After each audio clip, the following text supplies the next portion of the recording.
Hello, listening friends. नमस्कार श्रोता मित्रों, We welcome you to this broadcast. इस प्रसारण में हम आपका स्वागत करते हैं। If you are joining us for the first time, यदि आप पहली बार हमारे साथ शामिल हो रहे हैं, we have just started a series of messages from 2 Peter. तो हमने पत्रस की दूसरी पत्री में से ये संदेश श्रृंखला अभी प्रारंभ ही की है। Last time we saw how Peter exhorted new believers to beware of the teaching of false prophets. पिछली बार हमने देखा कि कैसे पत्रस नए विश्वासियों को झूठे नबियों की शिक्षा से सावधान रहने की प्रेरणा देता है। He told us that if we abide in the living truth, उसने हमें बताया कि यदि हम जीवित सत्य में बने रहें, they will keep us from stumbling. तो ये हमें ठोकर खाने से बचाए रखेगा। Today we will see another promise that Peter makes to all believers. आज हम एक और वादे को देखेंगे जो पत्रस सभी विश्वासियों के साथ करता है। It is found in 2 Peter chapter 1 verse 13. ये पत्रस की दूसरी पत्री पहला अध्याय के 13 पद में मिलता है। He said, "It is my pledge, as long as I am in this body, I will remind you of other things." वो कहता है, मैं ये उचित समझता हूँ कि जब तक मैं इस देह में हूँ, मैं तुम्हें सब बातों का स्मरण दिलाता रहूं।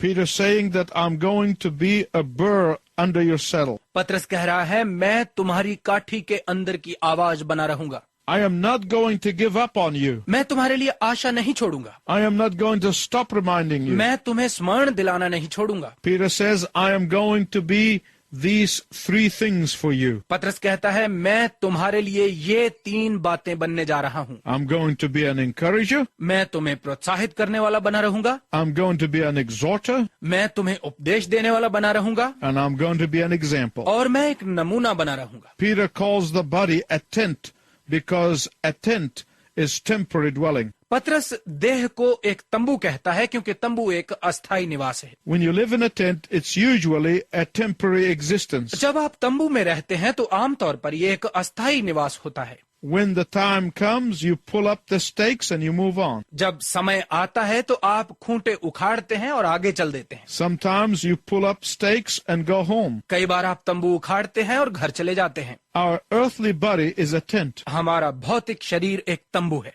Through the years, my tent is going to get tattered and creased and faded. समय गुजरने के साथ साथ मेरा तंबू फटेगा, घिसेगा और फीका पड़ जाएगा। But then I'm going to fold it and I'll get a new one. परंतु फिर मैं इसे तह लगाकर एक नया तंबू प्राप्त कर लूंगा। That will be my new glorified body in Jesus Christ. वो प्रभु यीशु में मेरी नई महिमित देह होगी। In verse 14, Peter remembers what Jesus told him in John 21:18 and 19. 14 पद में पत्रस याद करता है जो प्रभु यीशु ने उसे यूहन्ना रचित सुसमाचार 21 अध्याय के 18 और 19 पद में बताया था। Let's read that. आइए इसे पढ़ें। Jesus said this to indicate the kind of death by which Peter would glorify God. यीशु ने इन बातों से संकेत दिया कि पत्रस कैसी मृत्यु से परमेश्वर की महिमा करेगा। Then Jesus said to Peter, "Follow me." फिर प्रभु यीशु ने पत्रस से कहा, मेरे पीछे हो ले। Peter knows while he is writing this epistle इस पत्री को लिखते हुए पत्रस जानता है that it's a matter of days, perhaps, before he dies and goes to be with the Lord. कि शायद ये कुछ दिनों की ही बात है जब वो मर जाएगा और प्रभु के साथ रहने के लिए चला जाएगा। But Peter does not feel sorry for himself. परंतु पत्रस अपने लिए दुखी नहीं है। In fact, the closer he gets to the day of the fulfillment of the Lord's prophecy about his death, बल्कि जितना वो अपनी मृत्यु के बारे में प्रभु के द्वारा की गई भविष्यवाणी के पूरा होने के दिन के करीब पहुंच रहा है, the more persistent he becomes in thinking about others. दूसरों के विषय में वो उतना ही अधिक निरंतरता से सोच रहा है। The closer he gets to the day of the fulfillment of the Lord's prophecy about his death, जितना वो अपनी मृत्यु के बारे में प्रभु के द्वारा की गई भविष्यवाणी के पूरा होने के दिन के करीब पहुंच रहा है, the more persistent he becomes in thinking about others' well-being. उतना ही अधिक निरंतरता से वो दूसरों के भले के बारे में सोच रहा है। As if Peter is saying, "Don't feel sorry for me. जैसे कि पत्रस कह रहा हो, मेरे लिए दुखी ना हो। My intense desire to see to it that you are established in the faith. मेरी तीव्र इच्छा तुम्हें विश्वास में दृढ़ होते देखना है। My goal for the remaining years of my life is to work harder than ever that your faith does not get out of kilter." मेरे जीवन के बचे हुए बाकी वर्षों में मेरा लक्ष्य अधिक कठिन परिश्रम करना है कि तुम्हारा विश्वास बिखरे नहीं। In Acts chapter 20, Paul says the same thing. प्रेरितों के काम 20 अध्याय में पौलुस भी यही बात करता है। None of these things move me. Either I count my life dear to me, that I may finish my course with joy and the ministry which I received from the Lord Jesus to testify the gospel of the grace of God. इनमें से कोई बात मुझे नहीं डगमगाती। मैं अपने प्राण को कुछ नहीं समझता कि उसे प्रिय जानूं, वरन ये कि मैं अपनी दौड़ को और उस सेवा को आनंद के साथ पूरी करूं जो मैंने परमेश्वर के अनुग्रह के सुसमाचार पर गवाही देने के लिए प्रभु यीशु मसीह से पाई है। Do you know what the problem is for many believers? क्या आप जानते हैं कि अधिकतर विश्वासियों के लिए समस्या क्या है? They listen to the worldly prophets of doom and gloom too much. वो विनाश और अंधकार के सांसारिक भविष्यवक्ताओं की बातें सुनते हैं। They forget who is in charge. वो भूल जाते हैं कि मालिक कौन है। They think that God is only going to bless them in this life. वो सोचते हैं कि परमेश्वर इस जीवन में उन्हें केवल आशीषित ही करता रहेगा। But Peter reminds us of the eternal perspective. परंतु पतरस हमें अनंतकाल का दृश्य स्मरण कराता है। And when you learn to look at the eternal perspective, और जब आप अनंतकाल के दृश्य पर गौर करना सीख लेते हैं, you will lose your grip on the things that don't matter in this life. तो आपकी पकड़ से वो बातें छूट जाएंगी जिनका इस जीवन में कोई महत्व नहीं है। But if you lose your eternal perspective, परंतु यदि आप अपना अनंतकाल का दृश्य खो दें, you will lose your joy. तो आप अपना आनंद खो देंगे। If you lose your eternal perspective, यदि आप अपना अनंत काल का दृश्य खो दें, you will lose your fulfillment. तो आप अपनी भरपूरी खो देंगे। If you lose your eternal perspective, यदि आप अपना अनंत काल का दृश्य खो दें, you will lose your true identity. तो आप अपनी असल पहचान खो देंगे। In 2 Peter 1:15 he says, पत्रस की दूसरी पत्री 1 अध्याय के 15 पद में वो कहता है, even after my death I will exhort you. बल्कि मेरी मृत्यु के बाद भी मैं तुम्हें सिखाता रहूंगा। He said, I'm going to leave some writings behind so that many times you will read them after my departure, that they may continue to encourage you. वो कहता है, मैं कुछ लिखित पीछे छोड़ जाऊंगा ताकि मेरे जाने के बाद कई बार तुम उन्हें पढ़ो कि वो लगातार तुम्हें उभारती रहें। My listening friends, let me ask you a question. मेरे श्रोता मित्रों, मैं आपसे एक प्रश्न पूछता हूँ। What are you leaving behind as your legacy? अपनी विरासत के रूप में आप पीछे क्या छोड़कर जा रहे हैं? Peter is leaving words of encouragements and words of exhortation. पतरस प्रोत्साहन और प्रेरणा के शब्द छोड़कर जा रहा है। Peter is leaving behind words of love. पतरस पीछे प्रेम के शब्द छोड़कर जा रहा है। Why? क्यों? So that believers may not be led astray. ताकि विश्वासी गुमराह न किए जाएं। What are you leaving to your family and friends? आप अपने परिवार और मित्रों के लिए क्या छोड़कर जा रहे हैं? Will they remember you as an encourager and a supporter and exhorter? क्या वो आपको एक प्रोत्साहित करने वाले, सहयोगी और प्रेरणा देने वाले के रूप में याद रखेंगे? Or will they remember you as critical and cynical? या वो आपको एक आलोचक और कटु स्वभाव के व्यक्ति के रूप में याद रखेंगे? Will they remember you for your generosity and love for the work of God? क्या वो आपको आपकी उदारता और परमेश्वर के कार्य के प्रति आपके प्रेम के लिए याद रखेंगे? Or will they remember you for whatever money you're leaving them? या वो आपके उस पैसे के लिए याद रखेंगे जो आप उनके लिए छोड़कर जा रहे हैं? Why is Peter so positively persistent about reminding those Christians about the truth of the faith? पतरस सकारात्मक रीति से उन मसीहियों को विश्वास की सच्चाई के विषय में स्मरण दिलाने में निरंतर क्यों लगा हुआ है? He lists 3 reasons. वो 3 कारण बताता है। They are to be found in 2 Peter chapter 1 verses 16 to 21. ये पतरस की दूसरी पत्री 1 अध्याय के 16 से 21 पदों में मिलते हैं। The first one is in verses 16 to 18. पहला कारण 16 से 18 पदों में है। Peter tells us that he has experienced these truths about Jesus firsthand. पतरस हमें बताता है कि यीशु के विषय में ये सत्य उसने स्पष्टता से अनुभव किए हैं। Secondly, in verse 19, दूसरा है 19 पद में, the Holy Spirit is going to confirm to all believers the truth about the Word of God. पवित्र आत्मा परमेश्वर के वचन का सत्य सब विश्वासियों के लिए यकीनी बनाने जा रहा है। Thirdly, in verses 20 and 21, तीसरा 20 और 21 पद में, the Holy Spirit himself is the author of the Word of God. पवित्र आत्मा स्वयं परमेश्वर के वचन का लेखक है। These words of the Scripture are God-breathed. वचन के ये शब्द परमेश्वर का श्वास हैं। And Peter was crucified upside down because he upheld the truth in these scriptures. और पतरस को उल्टा क्रूस पर लटकाया गया क्योंकि उसने वचन के सत्य का समर्थन किया। Let's look at those three things one at a time. आइए इन तीनों बातों को एक एक करके देखें। First, let's look at Peter's own experience. सबसे पहले आइए पतरस का अपना अनुभव पढ़ते हैं। Let's read verses 16, 17, and 18. आइए 16, 17 और 18 पदों को पढ़ें।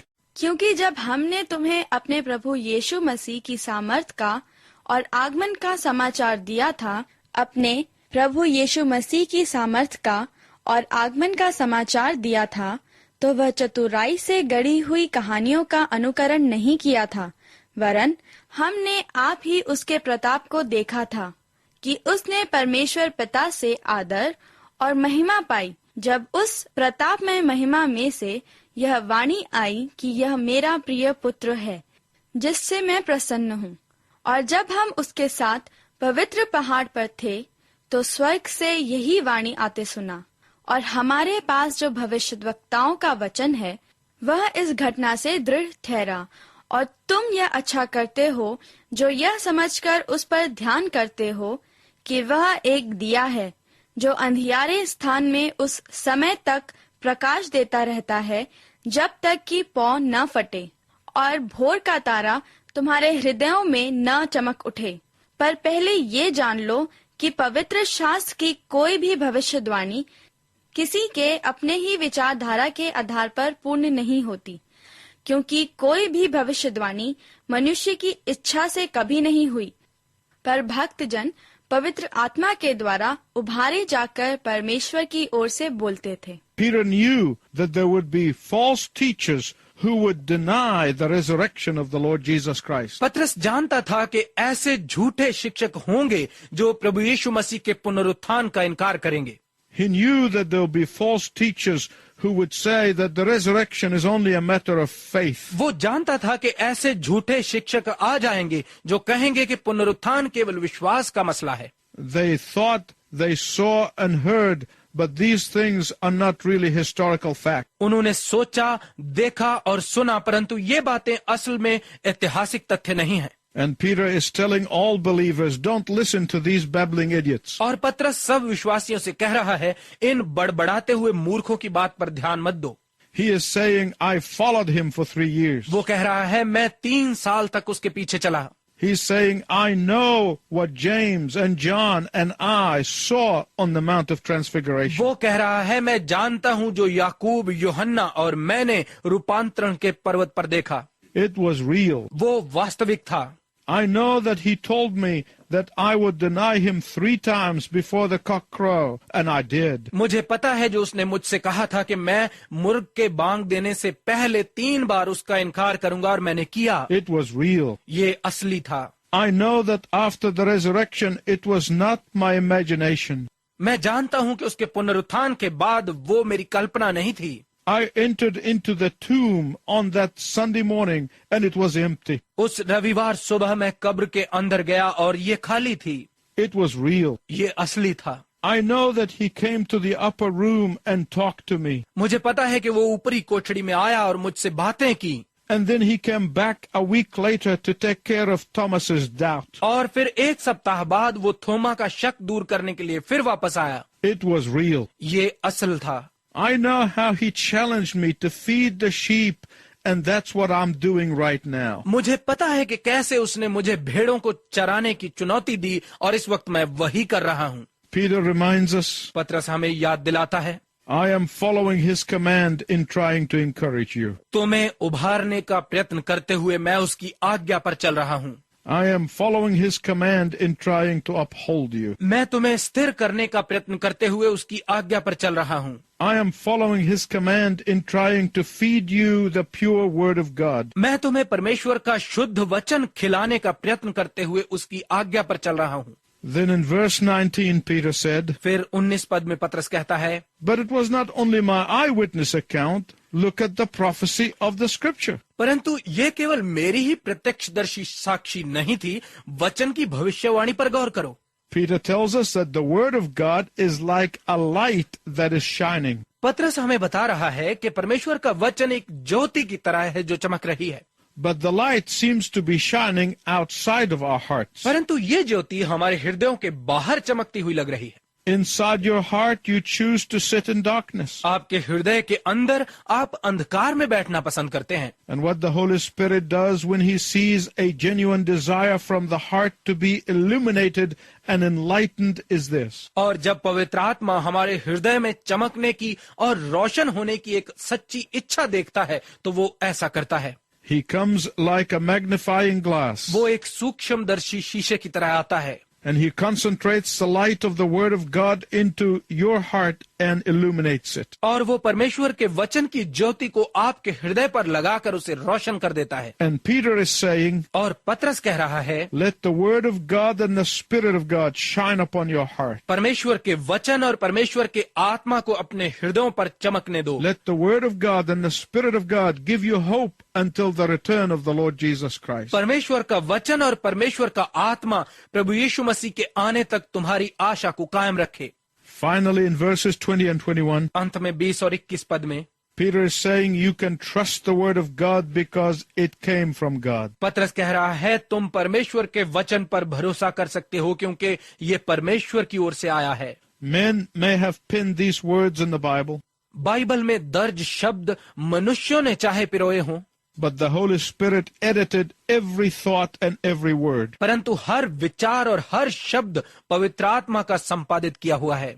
Someone once said that when these men were writing the scripture, the Holy Spirit jumped in the ink. एक बार किसी ने कहा कि जब ये मनुष्य पवित्र शास्त्र को लिख रहे थे, पवित्र आत्मा ने स्याही में छलांग लगाई। In a day when there are so many false teachers and false prophets denying the authority of the scripture, आज के समय में जब बहुत सारे झूठे शिक्षक और झूठे भविष्यवक्ता वचन के अधिकार को नकार रहे हैं, Peter tells us that we need to stand firm on these facts. पतरस हमें इन तथ्यों पर दृढ़ता से खड़े रहने के लिए कहता है। First, the words as originally penned by the 40 or more human writers were God-breathed. सबसे पहले ये शब्द मूलतः जैसे कि 40 या उससे अधिक इंसानी लेखकों के द्वारा पिरोए गए परमेश्वर के श्वास से निकले।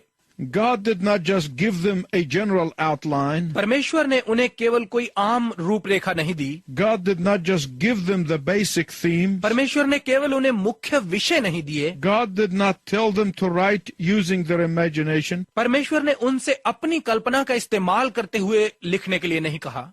No, the Holy Spirit gave the very words that they wrote. नहीं, उनका लिखा हुआ प्रत्येक शब्द पवित्र आत्मा ने उन्हें दिया। Peter also tells us that the entire Bible was equally given by God. पतरस हमें यह भी बताता है कि सारी बाइबल परमेश्वर ने भी समान रूप से दी। God gave us both the Old Testament and the New Testament. पुराना और नया नियम दोनों हमें परमेश्वर ने दिए। God gave us the Bible from Genesis to Revelation. उत्पत्ति से लेकर प्रकाशित वाक्य तक सारी बाइबल हमें परमेश्वर ने दी है। And all the hundreds of years in which the Bible was written, it's all consistent. सारे सैकड़ों वर्षों में जिनमें बाइबल लिखी गई ये पूरी एक सी है। Paul said in 2 Timothy 3:16, Timothy की दूसरी पत्री 3 अध्याय के 16 पद में पौलुस कहता है, all scripture was written by the inspiration of the Holy Spirit. संपूर्ण पवित्र शास्त्र पवित्र आत्मा की प्रेरणा से लिखा गया। And it is profitable for doctrine, for proof, for correction, for instruction, and righteousness. और उपदेश और समझाने और सुधारने और धार्मिकता की शिक्षा के लिए लाभदायक है। And in verse 21, Peter reminds us, और 21 पद में पतरस हमें याद दिलाता है, for prophecy never had its origin in the will of man, but men spoke from God as they were carried along by the Holy Spirit. क्योंकि कोई भी भविष्यवाणी मनुष्य की इच्छा से कभी नहीं हुई, पर भक्तजन पवित्र आत्मा के द्वारा उभारे जाकर परमेश्वर की ओर से बोलते थे। Peter is telling all believers that we must stand firm in the scripture. पतरस सभी विश्वासियों से कह रहा है कि हमें वचन पर दृढ़ता से खड़े रहना आवश्यक है। Only then can we build our 7-part structure in the will of God. केवल तभी हम परमेश्वर की इच्छा में अपनी 7 मंजिला इमारत बना सकते हैं। It is my prayer that you begin to trust the word of God as it is the word of God. मेरी प्रार्थना है कि आप परमेश्वर के वचन पर भरोसा रखना शुरू करें जैसे कि ये परमेश्वर का वचन है, And that you stand firm on it. और ये कि आप इस पर दृढ़ता से खड़े रहें। It is historically accurate. ऐतिहासिक रूप से ये बिल्कुल यथार्थ है। It is factual. ये तथ्यात्मक है, It is tested through the years, ये वर्षों से परखा गया है and not a mistake in it. और इसमें एक भी गलती नहीं है। I hope you begin to read the Word of God consistently. मैं आशा करता हूं कि आप परमेश्वर के वचन को नियमित रूप से पढ़ना शुरू करेंगे। And until next time, I wish you God's richest blessing. अगले समय तक मैं आपके लिए परमेश्वर की उत्तम आशीष की कामना करता हूं।